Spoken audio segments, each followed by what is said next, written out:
గౌరవ ముఖ్యమంత్రి రేవంత్ రెడ్డి గారి పైన కేటీఆర్ అవాకులు చవాకులు వేయడం చూస్తే దొంగే దొంగ దొంగ అన్నట్టుగా ఉంది. గత 10 ఏళ్ల పాలన లోపల రైతులను వరి పంట వేసుకోవద్దని, వరి పంట వేసుకుంటే ఉరేసుకొని చావాలని ఆ రోజు 2019 లోపల ఆర్టీసీ కార్మికులు సమ్మె చేసి దగ్గర ఒక 40-50 మంది ఆర్టీసీ కార్మికులు చనిపోతే ఆ రోజు పట్టించుకొని ప్రభుత్వం ఏదైనా ఉందంటే అది కేసీఆర్ నీ అయ్యా. నువ్వు అసలు మాట్లాడలేదు ఆ రోజు. ఈరోజు మా యొక్క ప్రభుత్వం ప్రజాప్రభుత్వం, ప్రజల సమస్యల గురించి అనునిత్యం రోజుకు 18 గంటలు కష్టపడి పనిచేసే మా గౌరవ ముఖ్యమంత్రి రేవంత్ రెడ్డి గారు మరి వారి బృందం ఎప్పటికప్పుడు పొన్నం ప్రభాకర్ గారు ఒక సమస్య ఉందంటే సమస్య గురించి ఎప్పటికప్పుడు ఒక కార్మిక సంఘాలతో మాట్లాడడం, దానికి వాళ్ళు వాయిదా వేసుకోవడం, ఇవంతా కూడా హర్షించదగ్గ విషయం. మీరు గతంలో 52 రోజులు వాళ్ళు దీక్ష చేసినారు, 40-50 మంది చనిపోయారు. మీరు ఎప్పుడు కూడా వాళ్ళ గురించి పట్టించుకోలేదు. మీకు అసలు హక్కే లేదు. రాష్ట్ర ఆర్థిక పరిస్థితి సుమారు దగ్గర 8 లక్షల కోట్ల రూపాయలు అప్పులు చేసి లక్షల కోట్ల రూపాయలు మీరు సంపాదించుకొని ఈరోజు మీరు చేసిన అప్పుకు వడ్డీ కట్టేయడానికి 1,50,000 కోట్ల రూపాయలు అప్పు తీసుకొచ్చి మీరు చేసిన అప్పులకు వడ్డీ చెల్లించడం, కిస్తులు చెల్లించడం.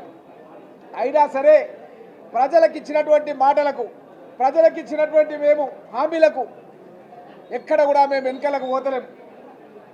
తప్పకుండా మీరు నెరవేర్చాలని రోజుకు 18 గంటలు కష్టపడి మా ముఖ్యమంత్రి పనిచేస్తున్నాడు. దగ్గర 60,000 మందికి ఉద్యోగాలు ఇచ్చినాం. ఇంకా 1,00,000 మందికి ఉద్యోగాలు ఇవ్వాలని తపనతో పనిచేస్తున్నాం. విదేశాలకు పోయి పెట్టుబడులు తీసుకొస్తున్నాం. విధ్వంసం చేసిన రాష్ట్రాన్ని ఏ విధంగా దారిన పెట్టాలని మా ముఖ్యమంత్రి రేవంత్ రెడ్డి గారు కష్టపడి పనిచేస్తుంటే నాలుక చీరేస్తామని కేటీఆర్ మాట్లాడుతున్నావు. నిన్ను తిరగడియం.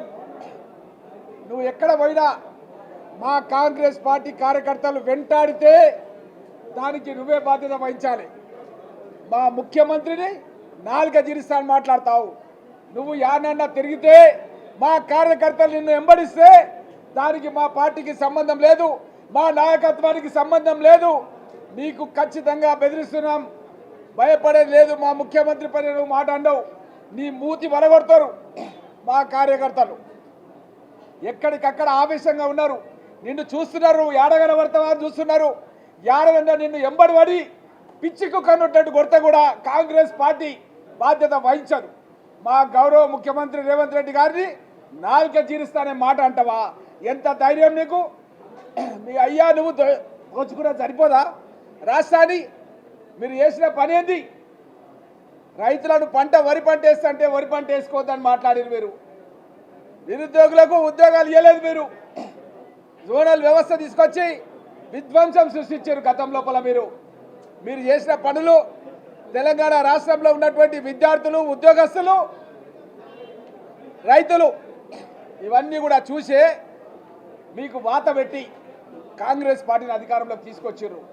విధ్వంసమైనటువంటి తెలంగాణ రాష్ట్రాన్ని మా గౌరవ ముఖ్యమంత్రి రేవంత్ రెడ్డి గారు ఒక గాడిలో పెట్టడానికి విదేశీ పర్యటనలు, అమెరికా పోయిండు, జపాన్ పోయిండు, లక్షలాది కోట్ల రూపాయలు పరిశ్రమలు తీసుకొచ్చి మన దగ్గర పెట్టే ప్రయత్నం చేస్తున్నాడు. మీరు ఫామ్ హౌస్ లోపల మీరు వరి పంట వేసుకొని రైతులను మాత్రం వరి పంట వేయద్దని చెప్పి మీరు మాట్లాడిన విషయాన్ని తెలంగాణలో ఉన్నటువంటి రైతులు కానీ ఉద్యోగస్తులు కానీ ఎవరు కూడా మర్చిపోలేదన్న విషయాన్ని ముఖ్యంగా నీకు కేటీఆర్ చెప్తున్నాం. గతం లోపల మీరు చేసిన విషయాలు మేము ప్రభుత్వం రాగానే రైతులకు 2 లక్షల రూపాయల రుణమాఫీ చేసినాం. ఇంటికి కరెంటు ఉచితంగా ఇస్తున్నాం. గ్యాస్ సిలిండర్లు ఇస్తున్నాం. ఇంటింటికి గ్యాస్ సిలిండర్లు ఇస్తున్నాం.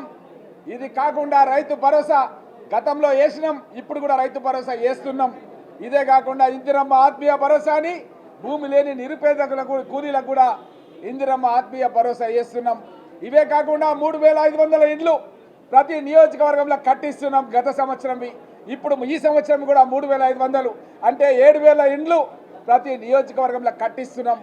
ఇవి కూడా కట్టలేని పరిస్థితిలో ఉంటే డాక్రా సంఘాల ద్వారా, సెల్ఫ్ హెల్ప్ గ్రూప్స్ ద్వారా ఇండ్లు కట్టలేని వాళ్ళకు ఇండ్లు ఇచ్చే కార్యక్రమాన్ని ప్రారంభించినాం. మరి మీరేం చేసారు? ఒక్క ఇల్లు కట్టించిరా? తెలంగాణ రాష్ట్రంలో ఏ గ్రామానికి వెళ్ళా, ఏ నియోజకవర్గానికి వెళ్ళినా అప్పుడు ఏం చెప్పారు? అల్లుడు వస్తే ఏడ వండాలి, కాంగ్రెస్ వాళ్ళు గతంలో కట్టించిన ఇండ్లు సరిపోతలేవు, అల్లుడు కాళ్ళు గోడలకు తగులుతున్నాయి అని చెప్పి మాటలు చెప్పి ఓట్లు వేయించుకున్నారు. దళితులకు 3 ఎకరాల భూమి ఇస్తామని చెప్పారు. ఏడ కూడా ఏ దళిత సోదరుడు కూడా 3 ఎకరాల భూమి ఇవ్వలే. దళితుడిని ముఖ్యమంత్రి చేస్తామని చెప్పారు. ఏడ కూడా మీరు దళితుడు ఉప ముఖ్యమంత్రిగా ఉన్న రాజయ్యను తొలగించి, నిష్కర్షగా తొలగించి, ఈ విధంగా మీరు ఉద్యోగుల పట్ల, మీ యొక్క రాజకీయ పార్టీలో ఉన్నటువంటి నాయకుల పట్ల అమర్యాదగా మాట్లాడినటువంటి మీరు ఈరోజు ముసలి కన్నీరు గారిస్తే తెలంగాణ ప్రజలెవరు కూడా ఈరోజు దాన్ని గుర్తించట్లేదు. ఆ విషయాన్ని గుర్తించే మీరు మొన్న జరిగినటువంటి వరంగల్ సభకు కూడా ఒక్కొక్క నియోజకవర్గానికి ₹1 కోటి పంపించి మీరు కార్యకర్తలను తరిసిస్తే ఏ బస్సులో కూడా మా దగ్గర వీడియోలు ఉన్నాయి, 10 మంది బస్సులో ఎక్కిపోయారు. ఈ విధంగా ప్రభుత్వ ధనాన్ని కొల్లగొట్టి మీరు విలాసాలు విల్లాలు కట్టుకుంటున్నారు. లగచర్లలో ఉన్నటువంటి పారిశ్రామిక వాడలో మా వికారాబాద్ జిల్లాకు నిరుద్యోగ యువకులకు ఉద్యోగాలు రావాలని చెప్పి గౌరవ ముఖ్యమంత్రి రేవంత్ రెడ్డి గారు ప్రయత్నం చేస్తుంటే మీరు ఉద్యోగాలు రానియకుండా మీరు కొంతమంది ఎవరైతే సోషల్ మీడియాలో పనిచేస్తారో అట్లాంటి వాళ్ళని హైర్ చేసుకొని కొత్త డ్రామాకు తెరలేపిర్రు. ఆ కలెక్టర్ ప్రతీక్ జైన్ గారిపైనే రాళ్లతో దాడి చేయించిర్రు. అదృష్టవశాత్తు బయటపడ్డాడు. లేకపోతే కలెక్టర్ గారినే చంపి ఈ రాష్ట్రంలో అల్లకల్లోలం సృష్టించి శాంతి భద్రతలు లేవని నెపం కాంగ్రెస్ ప్రభుత్వం పైన, రేవంత్ రెడ్డి గారి పైన వెయ్యాలని కేటీఆర్ ప్రయత్నం చేసిండు. ఇవన్నీ కూడా మా దగ్గర ఆధారాలు ఉన్నాయి. తప్పకుండా ఇవన్నీ కూడా బయటికి తీస్తాం. మీరు ఏదైతే పర్రెల్ గారిన ప్రాజెక్టులు కట్టిర్రో ఆ ప్రాజెక్టుల మూలంగా ఈ రాష్ట్రంలో ఎవరికి కూడా మేలు జరగలేదు. కాబట్టి ప్రజలంతా కూడా ఇది గుర్తుంచుకున్నారు. రేపు జరగబోయేటటువంటి స్థానిక ఎన్నికల లోపల మీకు కర్రుగాల్చి వాత పెట్టడానికి ప్రజలంతా కూడా సిద్ధంగా ఉన్నారు. నువ్వు జాగ్రత్త కేటీఆర్ అని చెప్పి హెచ్చరిస్తున్నాం.